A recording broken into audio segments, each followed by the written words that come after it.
ٹھاروشا S H O Akhtar علی ابڑو کی جانب سے اہم کارروائی۔ ٹھاروشا کے قریبی گاؤں خیر محمد اجن میں خفیہ اطلاع ملنے پر کچی شراب بنانے والی بھٹی پر چھاپہ مار کر 1000 لیٹر سے زیادہ کچی شراب کے 16 ڈرم برآمد کر لیے۔ ایک ملزم زوار اجن گرفتار جبکہ ایک ملزم مرچو سیال فرار ہونے میں کامیاب۔ ایس ایچ او جناب اختر علی ابڑو نے میڈیا سے بات کرتے ہوئے مزید بتایا کہ جلد دوسرے ملزموں کو بھی گرفتار کر لیا جائے گا۔ ٹھاروشا اور اس کے آس پاس کوئی بھی سماجی برائی برداشت نہیں کی جائے گی۔ ملزم چاہے کتنا ہی با اثر ہو، ان کو قانون کے کٹہرے میں لایا جائے گا۔ کیمرہ مین عقیل خانزادہ کے ساتھ جنید خانزادہ، سٹی نیوز، ٹھاروشا۔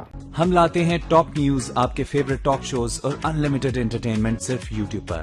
اگر آپ نے ابھی تک ہمارا چینل سبسکرائب نہیں کیا تو ابھی سبسکرائب کریں اور بیل آئیکن کو کلک کر کے ہماری لیٹسٹ ویڈیوز کے بارے میں اپڈیٹ جانیں۔